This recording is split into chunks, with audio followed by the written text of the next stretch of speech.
When you go to the graveyard, you will not only find corpses or rotten bones, you will also see dead dreams and unfulfilled lies with a thought of had I known. If you listen enough, you will not just hear the silence, you will also hear the noise. The noise from lost souls pleading for a second chance but greeted with shattered hopes. In the graveyard lies potentials that were never discovered, heavy callings that were never answered, and gifts that were never manifested. Maybe the graveyard is a reminder that we don't have forever to accomplish our assignment. Tick, tick, tick, isn't it a surprise? Time goes by without needing anybody's agreement. When your time is up, whether ready or not, you have to submit your assignment. Let's hope it won't be filled with blank pages, with regrets and resentment.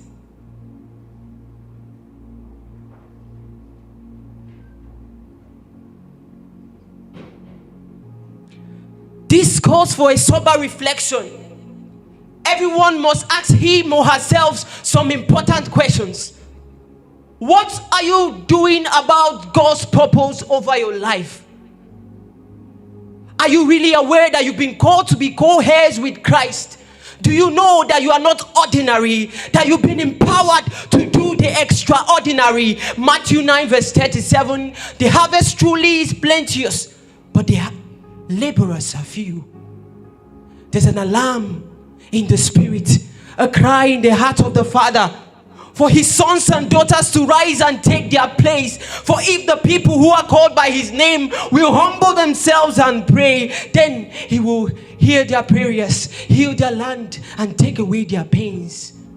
Just like Gideon, many are walking the earth without knowing that they've been called to be deliverers. Just like Moses, many are wandering through life without knowing that they've been called to set others free. My message is simple. Don't be the son of a king and spend your days on earth like a servant. Don't be a provider and live as a beggar on this planet. Don't be the light of the world and die without impact.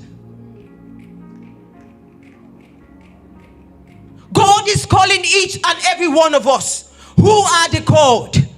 Those carrying the eternal life of God. What I mean is, you are the called. You've been called to show forth the marvelous light of God. You've been called to represent God in every nation. You've been called to be a convener of God's glory in every place. You've been called to cater and guide for those who are finding it difficult to be God's own. Even though the road won't always be easy, must always maintain your steez, because he that promised is more than capable of fulfilling his promises.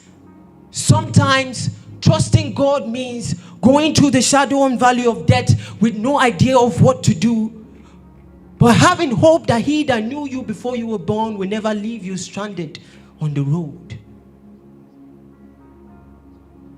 Romans 8 verse 28, and we know that all things work together for good to them that love God, to them who are the called according to his purpose. However, you must understand this. You are like a phone battery that can't power the phone unless you are charged.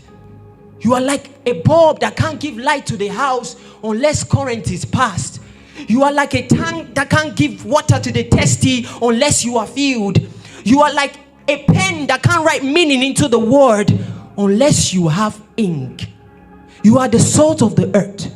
But if the salt loses its saltiness, wherefore shall it be salted? So salt is not salt because of the name, but as a result of the function it plays. So you must find out the role you've been sent to play and the majesty you must showcase, because it won't make sense to go through this world without being a blessing in your days. Think about this. If water loses its oxygen, is it still water? If the eye loses its retina, is it still an eye? If the heart loses its ability to pump blood, can we still call it heart? And if a person loses meaning, Is the person still alive? So what shall it profit a man to gain the whole world and lose his soul? Therefore, you must fight the good fight. You must fight to keep your essence. Can the blind man lead the blind? Can a dead lamp cast out darkness? We are in the last days where many will only be identified as Christians by name, not by lifestyle. Men of God by title, not by character. Big boys and girls with swag but empty on the inside. So when a voice rises from heaven and throws a question, who will go for us? Who will stand for us on earth on heaven's behalf? There'll be many, but none to stand. Multitudes scattered like sand, but no substance. There'll be numbers, but none would count.